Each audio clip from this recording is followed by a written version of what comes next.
Radhe everyone, कैसे हैं आप सब। मकर संक्रांति और सठशिला एकादशी की आप सबको खूब खूब बधाई हो।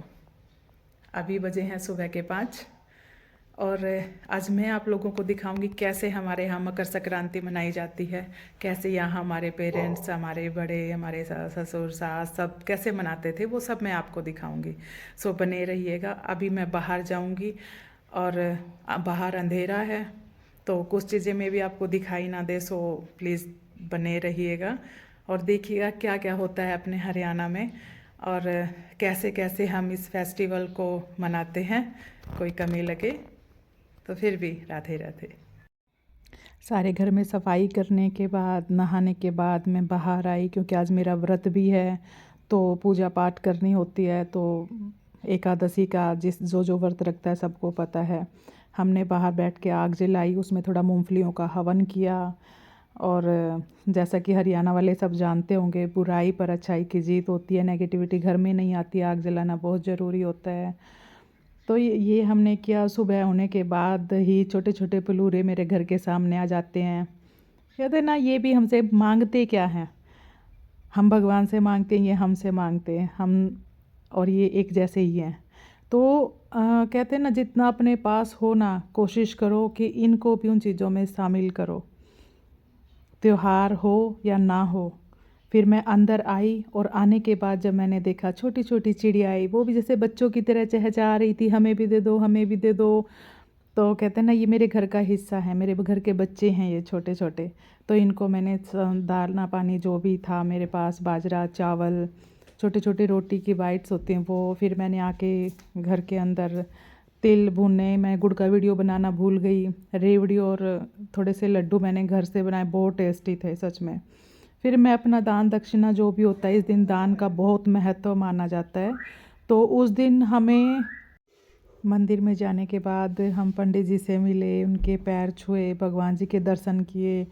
अपने हिसाब से जो भी होता है ना वो दे देना चाहिए, प्रसाद में हमें किन्नू मिले।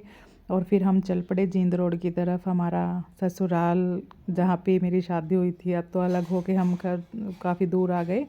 तो वहाँ जाने के बाद बड़ी एक्साइटमेंट होती है फेस्टिवल्स पे अपनों से मिलने की, क्योंकि देखो काम के टाइम में सबका ऐसा ही होता है कि मिलना कम ही हो पाता है। तो जब मैं वहाँ गई तो मेरी बड़े वाली दीदी हैं, जो उनकी तबीयत ख़राब थी, जाने के बाद पता चला, वैसे नहीं पता था मुझे। तो वहाँ मैं उनके पास गई, बैठी, बातचीत की और फिर उनसे जो भी होता है ना, कहते हैं ना, बड़ों को मनाना होता है संक्रांत के दिन। ये बात आई थिंक हरियाणा वाले सब जानते हैं। तो मैं अपना लेके गई थी और दीदी को मैंने दिया, पैर वैर छुए। बड़े तो बड़े होते हैं ना भाई। फिर उसके बाद आगे हमारी बहू, मेरे जेठ जी के लड़के की बहू थी, उसने इसके डैडी का मतलब शगन दिया और मेरे को भी दिया संक्रांत के नाम का। फिर हम आ गए दूसरे वाले जेठानी के पास। वो भी ऊपर ही खाना वाना बना रही थी, उनको भी एकदम ही मैंने सरप्राइज़ दिया। और जो भी, क्योंकि मैं मेरी सासू माँ की भी वेट कर रही थी, बट वो आ नहीं पाई थी, वो थोड़ा लेट हो चुके थे।